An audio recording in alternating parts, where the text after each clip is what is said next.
On a hot morning in June 1891, more than 15,000 people crowded the grounds of a modest church in Pittsburgh.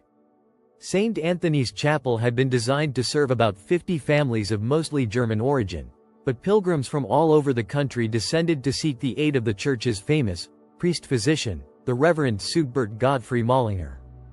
They suffered from rheumatism, fever, paralysis, epilepsy and blindness, and came by carriage, in wagons, and on crutches, stretchers and mattresses. Father Mallinger had been rumored to possess the healing powers of the wonder worker, St. Anthony, whose annual feast day fell on June 13. One year at that time, a streetcar, which locals nicknamed the ambulance, was so overloaded on its way up the hill that it slid backward and nearly toppled. The deeply revered priest was a tall man with a long old-world beard and a Beretta cap perched on his head. The Pittsburgh Dispatch described him as a giant physically and mentally, both strong-willed and tender as a flower. His reputation arose partly from what current chapel chairperson Carol Bruckner calls his unusual hobby. He collected relics of Catholic saints.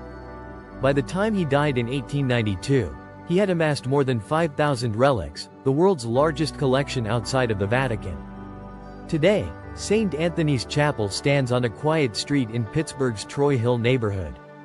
It's an unassuming two-steepled church, not the kind of place you'd expect to find wood pieces from the Last Supper table or a golden sarcophagus with the full skeleton of St. Demetrius. The building is laid out in a classic cruciform shape, a painted Romanesque arch at its center and a crystal chandelier above the pews. The altar of St. Anthony, featuring a backlit statue of its 13th-century namesake, sits beside the arch, and gleaming glass cases of golden reliquaries line the walls up to the altar. Mallinger's chapel is purportedly home to 22 splinters of the True Cross, on which Jesus was crucified, a scrap from the Virgin Mary's veil, and bones from all 12 of Jesus's apostles.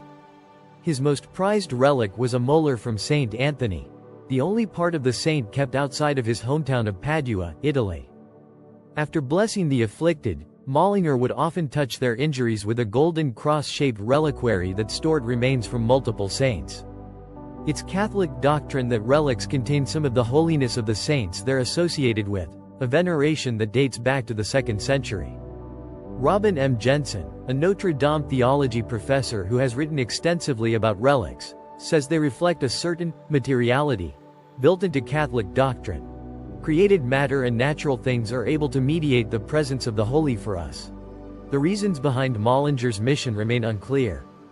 He was born to a wealthy family in Belgium in 1828, and his father died when he was 8 years old. When he was a young man, his mother sent him on the customary grand tour of Europe, during which aristocrats were encouraged to choose their professions before attending university. Mallinger chose medicine, and became a practicing physician. In 1852, he began training for the priesthood. 2 years later, at 26, he lost his mother. His parents' deaths left young Mallinger with a vast inheritance.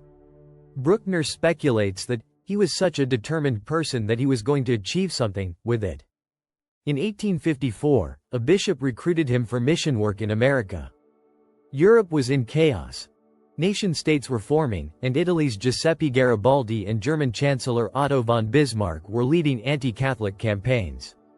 Relics were being confiscated, desecrated and even destroyed. Many wound up on the open market, sold on street corners or hawked in pawnshops. It was the religious equivalent of a fire sale. As word got around that a priest in Pittsburgh wanted to rescue relics, European Catholics sought out the agents he'd hired, thinking it better to send the artifacts to safety in America than to risk their destruction in Europe. Mallinger insisted that all relics come to him with papers of authenticity, certified by a bishop and 2 witnesses. By 1880, the relic collection at St. Anthony's had grown so large that it necessitated a new chapel.